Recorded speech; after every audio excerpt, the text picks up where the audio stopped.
Hello everyone, welcome to your channel in rational English classes. आप लोगों का बहुत बहुत स्वागत है रेशनल इंग्लिश क्लासेस में। प्यारे बच्चों, आज हम लोग पढ़ेंगे नीड का प्रयोग के बारे में। नीड एक मॉडल ऑक्सिलरी वर्ब है। मॉडल ऑक्सिलरी वर्ब कहां से आया है? ऑक्सिलरी वर्ब से आया है। ऑक्सिलरी वर्ब्स को हम लोग हेल्पिंग वर्ब या सपोर्टिंग वर्ब कहते हैं। ऑक्सिलरी वर्ब के दो प्रकार हैं। नंबर 1 प्राइमरी ऑक्सिलरीज, दूसरा है मॉडल ऑक्सिलरीज या मॉडल वर्ब्स या मॉडल्स कहते हैं। हम लोग पढ़ चुके हैं प्राइमरी ऑक्सिलरीज के बारे में। आज हम लोग पढ़ेंगे मॉडल ऑक्सिलरी वर्ब्स के बारे में। मॉडल ऑक्सिलरी वर्ब्स 13 हैं। Can, could, shall, should, will, would, may, might, must, ought to, used to, dare तथा नीड। हम लोग कुछ को पढ़ चुके हैं। आज हम लोग पढ़ेंगे नीड के बारे में। कुछ लोग नीड तथा डियर को मॉडल ऑक्सिलरी वर्ब मानते ही नहीं है। ये बिल्कुल गलत है। मॉडल ऑक्सिलरी वर्ब्स के रूप में तथा प्रिंसिपल वर्ब के रूप में दोनों तरह से नीड का तथा डियर का प्रयोग होता है।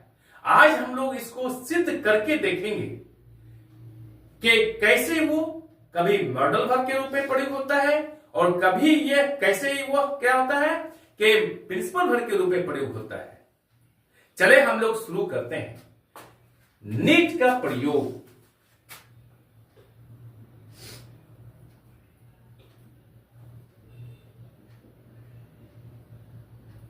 नीड का प्रयोग के बारे में समझेंगे हम लोग इसके बारे में बिल्कुल स्पष्ट रूप से आज पढ़ेंगे। कहीं पर कोई कंफ्यूजन नहीं रहनी चाहिए। आज हम लोग इसको सिद्ध करके छोड़ेंगे कि कैसे ये प्रिंसिपल वर्ब का काम करता है और कैसे ये मॉडल ऑक्सिलरी वर्ब का काम करता है। आप वीडियो को अंत तक देखिएगा। चैनल को लाइक और सब्सक्राइब और शेयर भी कर दीजिएगा। इससे मेरा हौसला बढ़ता है। चले हम लोग शुरू करते हैं। याद रहे, नीड का प्रयोग कभी प्रिंसिपल वर्ब के रूप में होता है और कभी यह मॉडल ऑक्सिलरी वर्ब के रूप में होता है। ऐसे वर्ब्स को हम लोग मार्जिनल मॉडल ऑक्सिलरी कहते हैं या सेमी मॉडल वर्ब कहते हैं। सेमी का अर्थ होता है आधा। कभी यह प्रिंसिपल वर्ब का काम करता है और कभी यह हेल्पिंग वर्ब का यानी मॉडल ऑक्सिलरी वर्ब का काम करता है। तो ऐसे वर्ब्स को हम लोग क्या करते हैं? सेमी मॉडल वर्ब कहते हैं या मार्जिनल मॉडल ऑक्सिलरी वर्ब कहते हैं। Am I clear? स्पष्ट हो गया? अब हमको यह समझना है, क्या समझना है कि कैसे प्रिंसिपल के रूप में काम करता है। जब यह प्रिंसिपल वर्ब के रूप में आता है तब इसका अर्थ होता है require, want, be in need of. इसका अर्थ क्या होता है? आवश्यकता होना, जरूरत होना। नीड का प्रयोग सब्जेक्ट के साथ यानी सब्जेक्ट के नंबर और पर्सन के अनुसार होता है।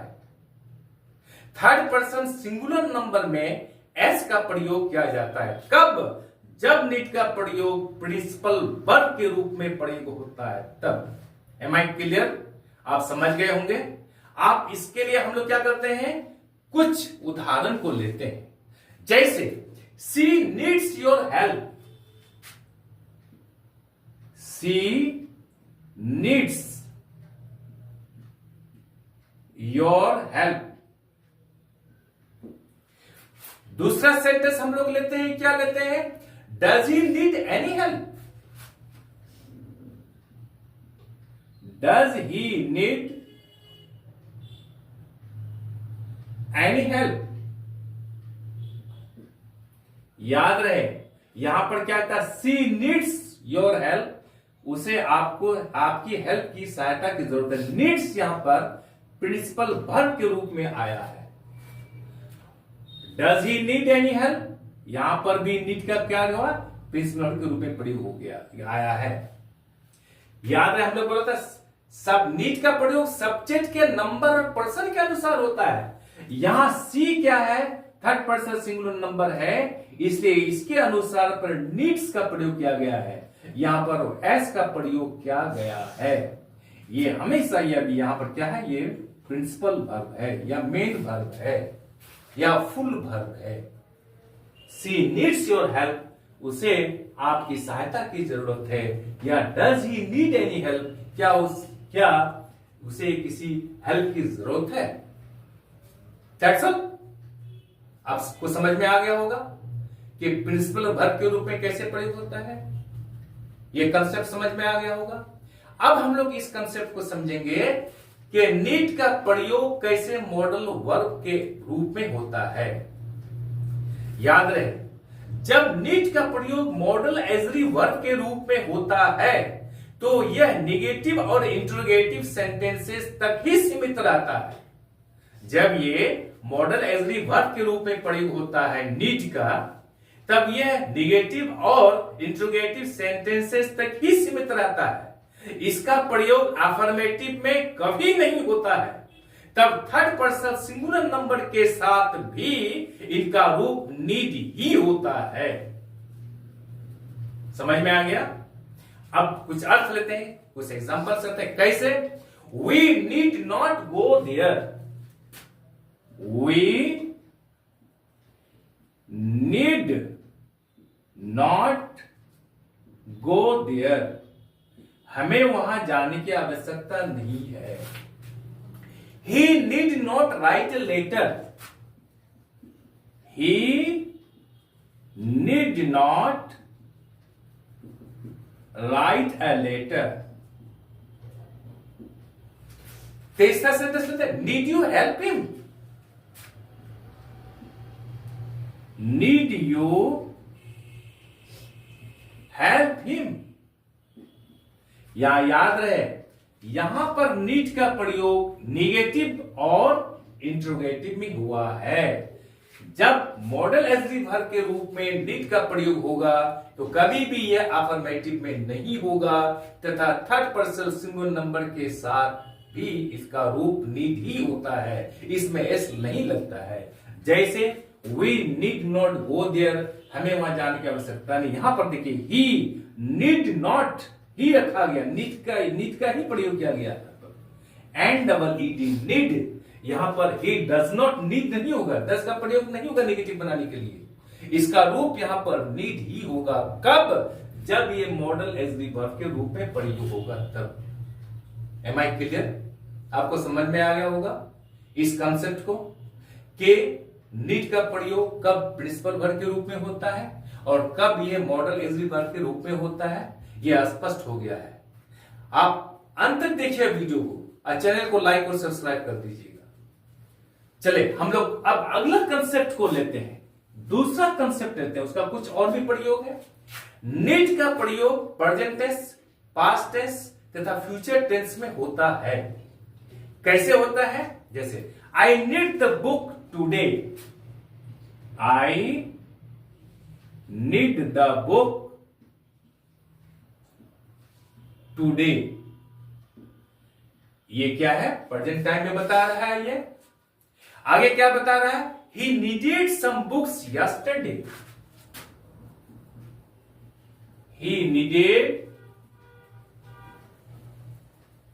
सम बुक्स यस्टरडे।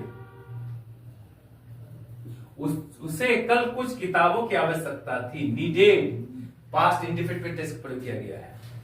हम लोग फ्यूचर टेंस का प्रयोग कर सकते हैं। क्या कहते हैं? You need the book tomorrow, you need the book tomorrow. ये फ्यूचर टेंस में आ गया है। तो याद रहे, नीड का प्रयोग प्रेजेंट टेंस में, पास्ट टेंस में तथा फ्यूचर टेंस में हम लोग कर सकते हैं। अब हम लोग अगला कंसेप्ट को लेते हैं। अगला कंसेप्ट क्या है? नीड के बाद इंफिनिटिव टू का प्रयोग होता है। नीड के बाद इंफिनिटिव टू का प्रयोग होता है। कैसे? I need to see him, example लेते हैं। I need to see him.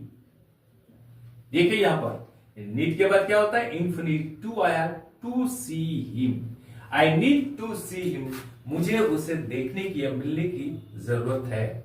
He needs to work hard. दूसरा सेंटेंस हम लोग लेते हैं, he needs to work hard. यहां पर नीड्स के बाद infinitive to work, infinitive to का प्रयोग किया गया है। मुझे he needs to work hard, उसे कठिन परिश्रम करने की आवश्यकता है। That's all. अब हम लोग चौथा कंसेप्ट को समझते हैं। चौथा कंसेप्ट क्या है कि इंटरोगेटिव तथा नेगेटिव में डू, डज, डिड का प्रयोग होता है। इंटरोगेटिव तथा नेगेटिव में डू, डज, डिड का प्रयोग होता है। जैसे do you need any help, do you need any help, क्या आपको किसी सहायता की जरूरत है। Does he need any help, does he need any help. यहां डज का हो गया या डू का प्रयोग किया जाता है।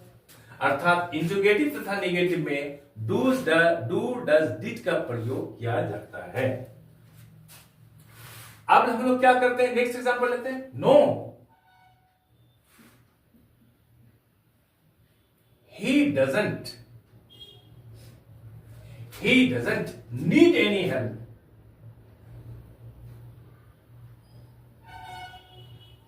नेगेटिव में इसका प्रयोग किया गया है। No, he doesn't need any help, नहीं, उसे कोई सहायता की जरूरत नहीं है। That's all. अब हम लोग अगला कंसेप्ट को लेते हैं। इसको बढ़िया से समझ लिया, अच्छी तरह समझ लिया, कोई कंफ्यूजन नहीं रहना चाहिए। कोई कंफ्यूजन अगर हो तो आप कमेंट करके जरूर बताइएगा।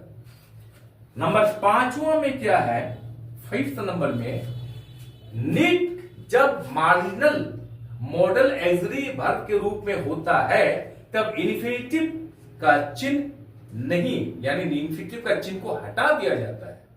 जब नीड का प्रयोग मार्जिनल मॉडल ऑक्सिलरी वर्ब के रूप में होता है तो इन्फिनिटिव टू यानी टू का चिन्ह को हटा दिया जाता है। कैसे, नीड ही स्टडी नाउ, नीड ही स्टडी नाउ, क्या उसे अभी पढ़ने की आवश्यकता है। दूसरा, ही नीडेंट कम एवरी डे, ही नीडेंट कम एवरी डे। याद रहे यहां पर मार्जिनल मॉडल के रूप में प्रयोग किया गया नीड का, इसलिए यहां पर इन्फिनिटिव टू का प्रयोग नहीं किया गया है। अब हम लोग छठा कंसेप्ट को पढ़ते हैं। छठा कंसेप्ट क्या है, नीड का प्रयोग कभी भी कंटिन्यूअस सेंटेंस में किया ही नहीं जाता है। कंटिन्यूअस सेंटेंस में नीड का प्रयोग कभी नहीं किया जाता है। जैसे हम लोग कहते हैं, I am needing some books, I am needing some books, ये गलत है।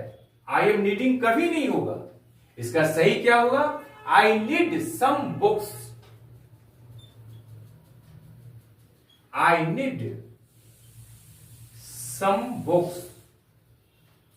ये भी कंफ्यूजन आपको क्लियर हो गया होगा। अब हम लोग इसको स्क्रीनशॉट कर सकते हैं। हम लोग अगला और नेक्स्ट लास्ट कंसेप्ट लेते हैं। हम लोग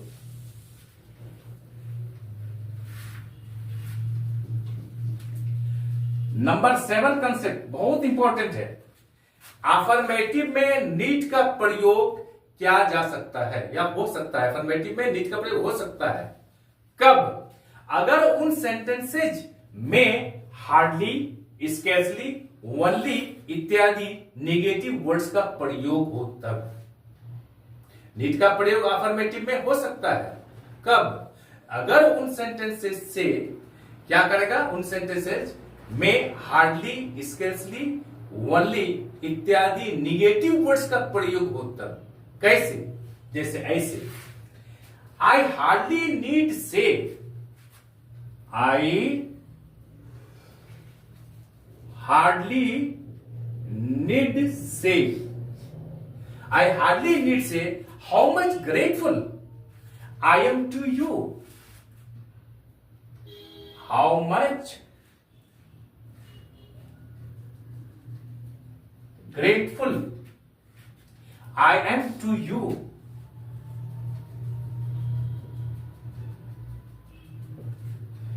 I hardly need say how much grateful, GRATEFUL, grateful I am to you. इसका अर्थ होता है मुझे शायद ही कहने की जरूरत है कि मैं आपके प्रति आभारी हूं।